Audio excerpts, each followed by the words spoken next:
Hello everyone, Dark Knight Fury here with my world tour and lore episode. There's a lot to cover today, let's get into it. Now for the sake of everyone's sanity, I'm going to go as chronologically as possible, but anyone who plays Minecraft knows that world projects overlap and things get a little wild. This village was the first place I came to in this world 4 years ago. It's seen some considerable upgrades, but that one house that's still old style is the house I used to live in. Now, the big glass dome to the side of the village is my bee sanctuary, and that's never seen an upgrade. The fort here is a little hard to see. The friend I started this achievement hunting world with went crazy with bamboo. He truly left his mark on this world, then left 4 months later after the end dragon got destroyed. Here's a little clip from the inside for you.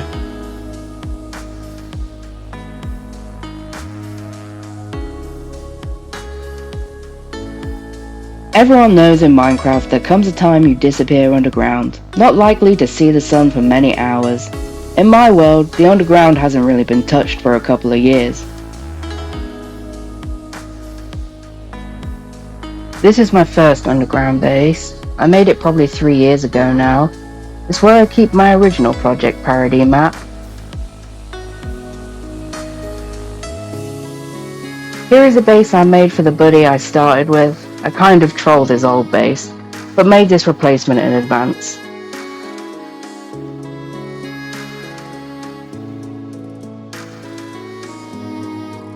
And this is my old dusty storage room.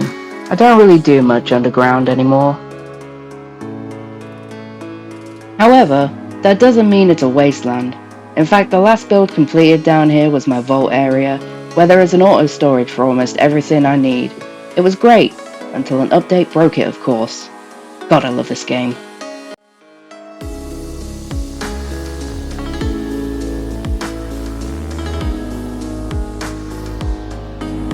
Returning from the depths back to where the light glows, and this is my version of villager housing. I call it Sunflower Town. I believe I covered all professions and added a few extra things like the stables and church. Now, I'll be honest, these are the only builds with interiors, and I'll explain that a little later. This town was built right after I killed the end dragon because I was desperate for purpose to play. Although this town was completed after the end dragon fight, I did start it before that, so my friend was still playing, and the evil looking church was at his request. Personally though, the stables are my favourite here, but as the first area, it holds a special place in my heart.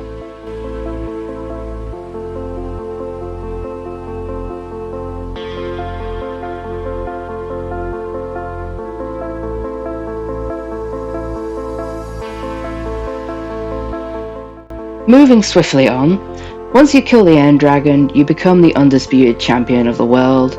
And I know the warden exists now and he's so hard, yeah, I know, okay? But this was 1.16 people, and it was a simpler time.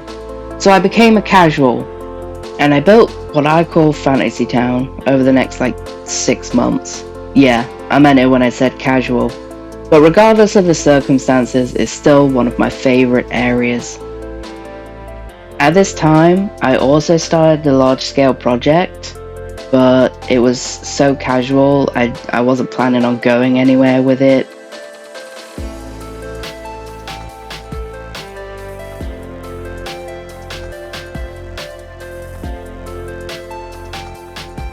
But the beauty of Fantasy Town spurred my creativity, and I decided I could absolutely handle making a Japanese-inspired town. I was mistaken, how naive I was.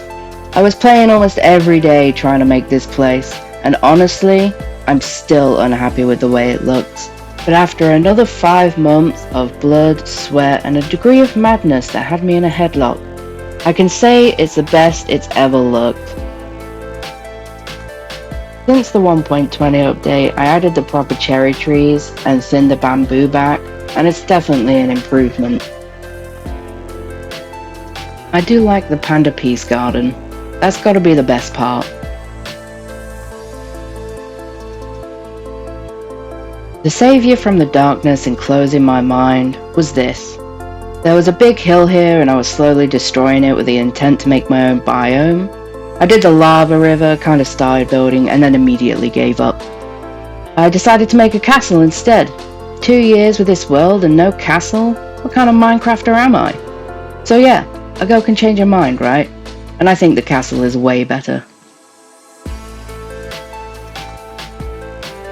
It took me about a week to build the whole castle, and I won't even mention the time spent getting gold, but it's my fortress of solitude, and I love it.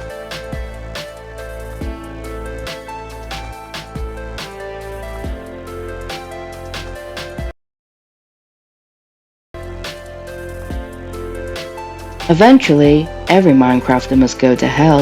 It's the unspeakable things we do to villagers and wildlife, I'm fairly sure. But my nether hub and highways are pretty safe and easy to navigate. Signs are the only reason I know my way around. Now, my nether hub is a fairly new build. It's not been here very long, but I still love it and I'm still working on making it how I want. But most of it leads to some kind of farm. Speaking of farms, here's a brief interlude to highlight AFK Industries for all my needs in one place.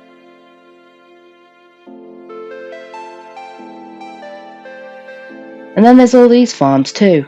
No idea who to credit for these. People with more intelligence than me, I would say. Bless all you genius players out there. You're truly doing God's work. Okay, so the Project Paradis large-scale build doesn't have much to show right now. So here's the 5-minute footage of me walking the perimeter, sped up to a minute. So if you want to skip it, just jump a minute ahead from here. If not, stick around with me and I'll talk a little bit more. Now, because this project takes up so much of my time, that is why most of my other builds have no interior, and I also don't like doing interiors. I don't want to say too much over this footage because I think a lot of people will probably skip it, but for those of you who don't, please enjoy these outtakes of me fumbling my words. The panda peace spot. Oh, here.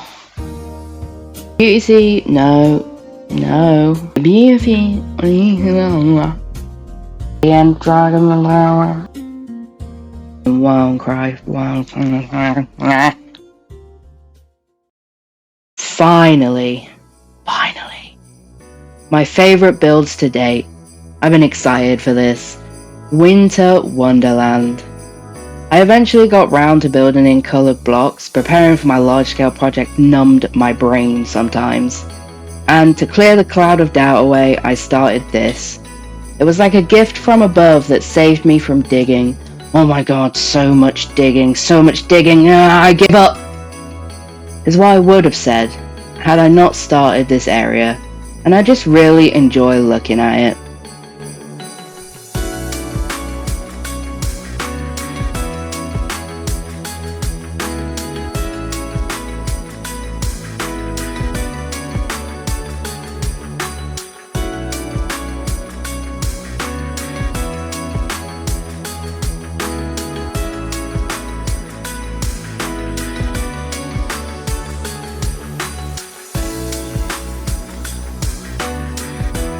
Especially at night.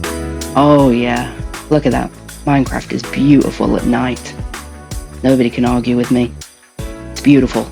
And that's the end of World Tour and Lore. I condensed this down a lot for you guys. There's a lot of stuff I left out that I didn't think needed to be said. Thanks everyone for watching today. Until next time, take it easy.